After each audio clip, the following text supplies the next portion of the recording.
Assalamualaikum warahmatullahi wabarakatuh. Anak-anak, pada pagi hari ini kita akan membahas tema 1 tentang organ gerak hewan dan manusia. Subtema 1, pembelajaran kedua dengan alokasi waktu 1 hari. Adapun kompetensi inti adalah sebagai berikut.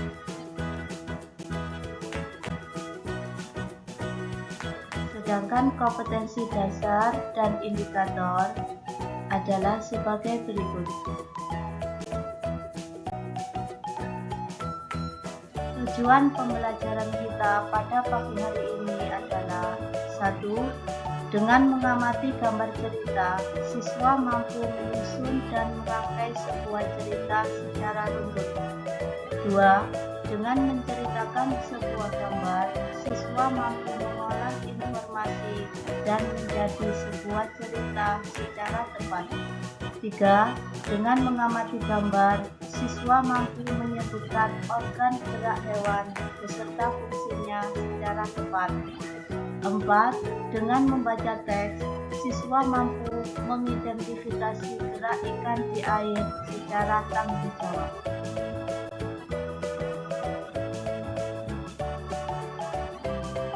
Pertama, kita akan membahas tentang pengertian pokok pikiran.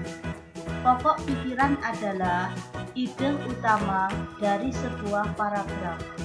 Pokok pikiran disebut juga pikiran utama, gagasan pokok, inti masalah, atau masalah utama.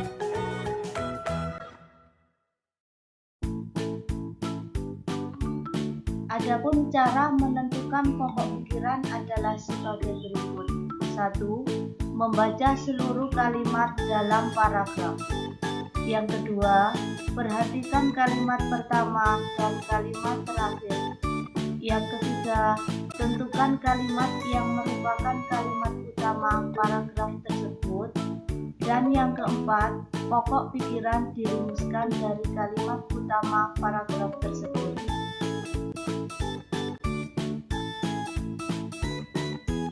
Berikutnya, kita akan membahas tentang organ gerak pada hewan.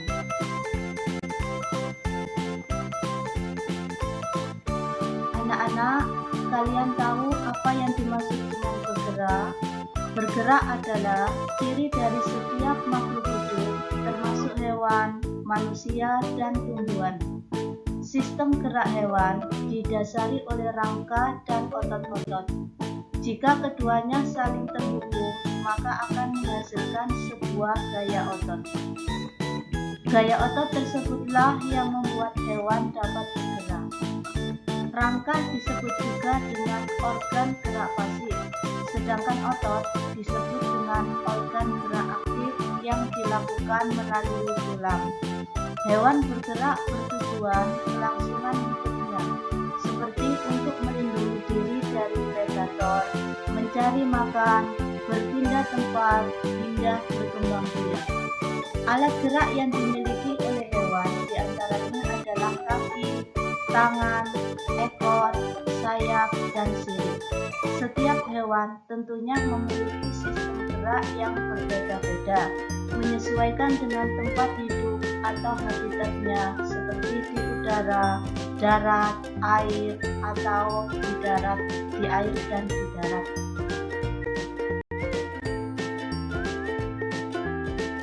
Berikut adalah penjelasan mengenai organ gerak utama pada vertebrata. 1. Aves. Aves atau burung adalah jenis vertebrata berdarah panas yang bergerak dengan cara mengepakkan sayapnya ke atas ke bawah. Otot-otot digunakan untuk mengendalikan sayap pada saat terbang di udara. Yang kedua, amfibia. Hewan amfibi sebenarnya bisa hidup di darat dan di air. Seperti contoh adalah katak. Katak mempunyai tungkai belakang panjang yang berguna untuk memberikan tekanan pada air yang membuatnya mudah untuk melakukan gerakan saat berenang di air. Selain itu, katak juga mempunyai otot-otot yang kuat. Yang ketiga adalah reptilia. Ular adalah hewan jenis reptilia yang memiliki tulang ekor, tulang badan, tersusun dari ratusan ruas tulang belakang dan tulang kepala. Ular bergerak dengan cara merayap di tanah. Yang keempat adalah mamalia. Mamalia merupakan hewan yang menyusui anaknya. Hewan ini ada yang hidup di darat, laut, bahkan di udara. Hewan ini bergerak menggunakan otot-otot yang menempel pada tulangnya. Yang kelima adalah hewan air. Ikan adalah salah satu hewan yang habitatnya berada di air, yang bergerak dengan ekor dan siripnya. Uniknya, hewan air memiliki gelembung renang, susunan otot dan tulang belakang yang fleksibel.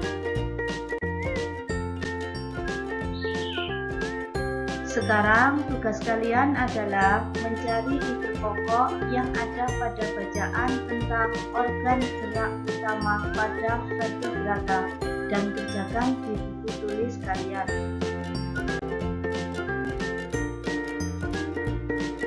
Berikutnya, anak-anak, kita akan membahas tentang gambar cerita.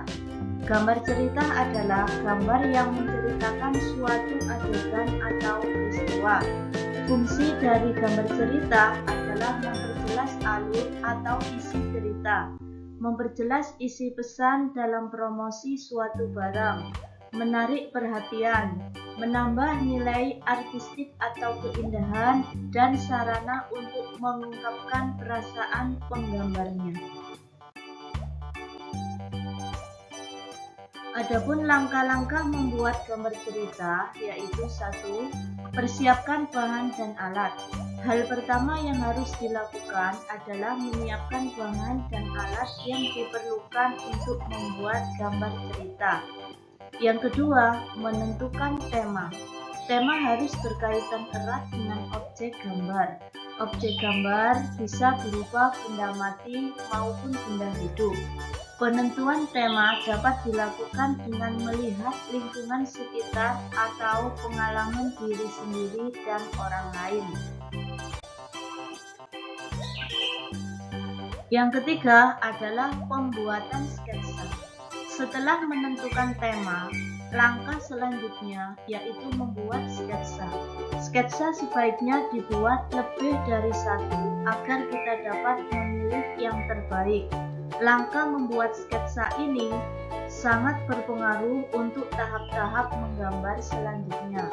Sebab jika sketsa yang dibuat tidak maksimal, objek akan terlihat kurang bagus. Karena itu, pembuatan sketsa harus dikerjakan sebaik mungkin. Dan yang keempat adalah penyelesaian gambar. Pilihlah salah satu sketsa yang menurutmu paling baik. Kemudian sempurnakan dengan menghapus atau menambahi garis agar gambar tampak lebih hidup. Tugas kalian berikutnya adalah membuat gambar cerita dengan tema alat gerak pada hewan dan manusia. Silahkan digambar di kertas manila dan dikumpulkan minggu depan. Selamat mengerjakan, anak-anak.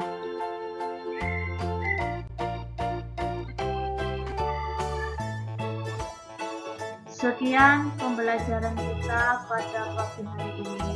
Semoga bermanfaat.